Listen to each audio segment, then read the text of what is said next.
All right, inside the car for the fast ECU install, I've got the camera set up here. Hopefully you can see everything. Before I take this panel off, I've got the factory panel. I mounted the ECU almost in the exact same spot as the factory one was. Of course, you do have to use some self-tapping screws because the 4 holes are going to be different than what it was on the factory one. It's a lot smaller. You'll see here in a second. But you can see the wiring harness coming through the firewall. You can see a little daylight. I got to put a little piece of foam or something in there, but I was able to use the factory grommet. I cut it off of the old wiring harness, so that protects the wires from any chafing or cutting from the metal of the firewall. But you can see everything is pretty tidy. When I pull this off, it doesn't look that tidy, but I've got the wires banded up here, and you can see this orange wire here, I think, in the camera shot. This one goes to the fuel relay, and I'll show you that here in just a second too. And I just ran that fuel relay. I'm taking these screws off. I just ran that fuel relay per the directions from the kit that I got from Amazon, and it runs a power wire, 12-volt power source to straight to the battery so that it has power, and then there's a 12-volt on, which I ran to one of the wires up here underneath the dash. And I can't get to that right now, but I'll show you that here in just a second too. But this is what it looks like right now. This little piece here, you can see I've got it kind of bunched up. I think you can see it in the camera. I got it rolled up actually and zip tied, but this goes up to the handheld. I have the handheld mounted on the corner of the windshield, very left bottom corner of the windshield. I'll show you that here in just a second, but you can see this is the plug-in for the handheld. Once you get everything set up and tuned, you don't have to continue to run this. I like to run it because you'll see here in a second what it looks like. It shows RPM, shows all the data of what's going on in each of the sensors and what the engine's doing. I like to see that. So I'm going to leave it plugged in for now, but you don't have to. But see, I got it kind of just hanging right here. This is the primary wire part of the wire harness plugged into the bottom of the ECU. And you can see I've got the ECU bolted in right here. I played with that fitment a little bit to make sure that this plastic cover could go back on. So I had to move that around just a little bit, find just the right spot, use the self-tapping bolts that come with the kit.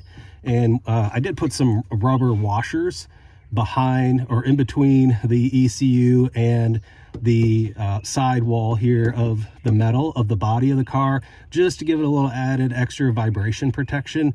It didn't say we needed to do that, but I just did it. And then you can see that this wire here, this is the 12-volt switched wire, and I've got it kind of pigtailed here. I've got my fuel relay 12-volt on and the 12-volt on for the ECU coming into this one green wire, which you can kind of see, I think in the camera shot. It goes up here. There's a little pigtail that hangs down that has a 12-volt wire, and that switch when you turn the key on, and that's what I've got in here.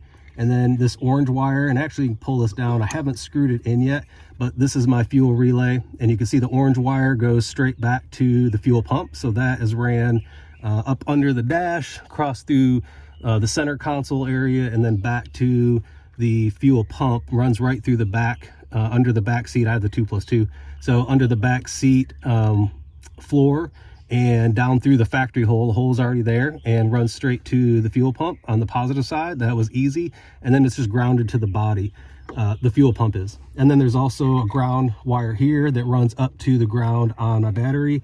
And then, like I mentioned earlier, there's my 12-volt wire for the fuel pump that for the fuel pump relay that runs directly to the battery, as well as this other red wire you see here. This is the 12-volt source wire that goes to the battery, which both Z-Car and Fast say have to be wired directly to the battery. You don't want to try to splice it into your wire harness up under the dash. This, like I mentioned, the pink here is from the kit. That goes for our key on.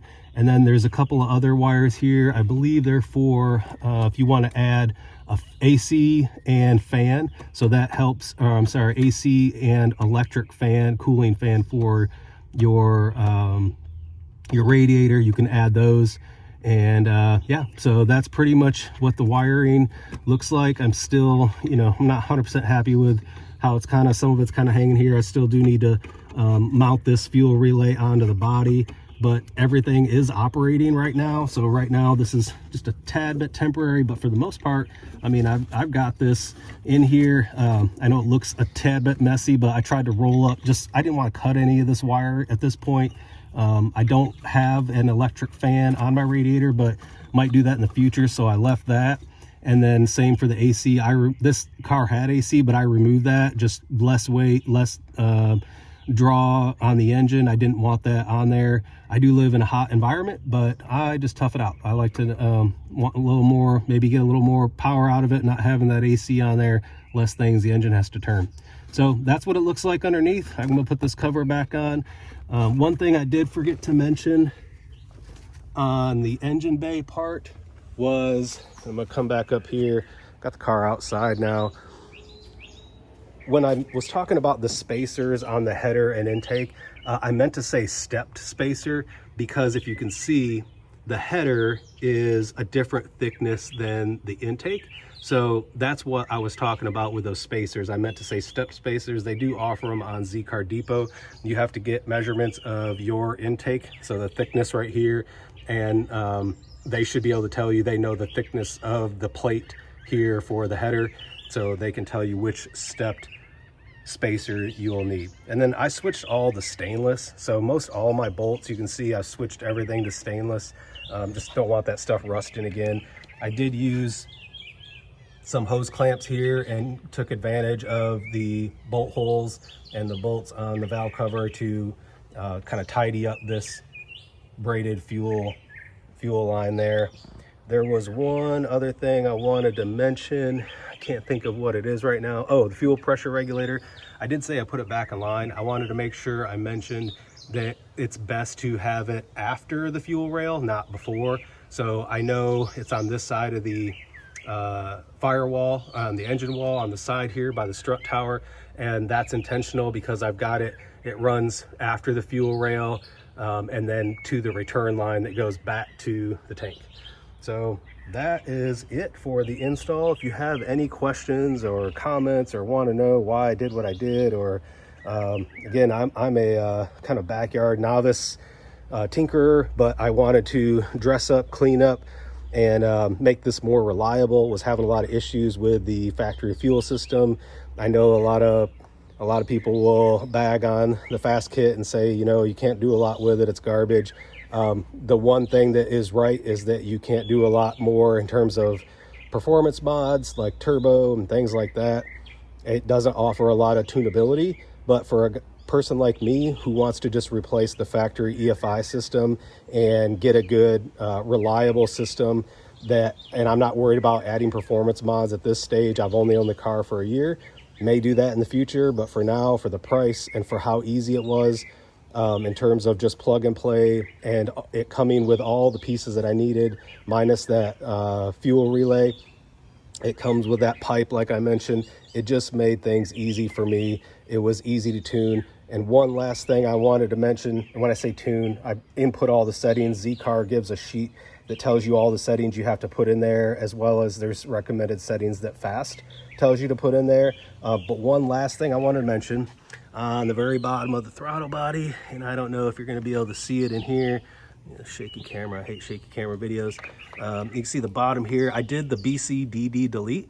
The BCDD on the factory goes under, the factory BCDD goes under the throttle. It's on the bottom of the throttle body, and what that does is when you're deaccelerating, it allows or adjusts the amount of air coming into the throttle body so that you get the proper air intake as you're decelerating, so the engine doesn't die out. I deleted that off because it's not going to be needed with this Fast EFI kit. But what I didn't know, and I bought the plate, there's a plate you can see kind of right here, I think. There's a plate that fits on the bottom after you take off the BCDD. And what I didn't know was that there's a port in the bottom, and I've got another video, if you search 280Z BCDD delete, there's a port in the bottom that you have to plug, because if you don't, there's a hole in the throttle body that bypasses the blade of the throttle body and allows extra air into the intake. And I had this high idle issue where I was high idling anywhere between 1100 RPM and 1400 RPM. Could not for the life of me figure out where this extra air was coming in. I pressure smoke tested it, checked and double checked everything.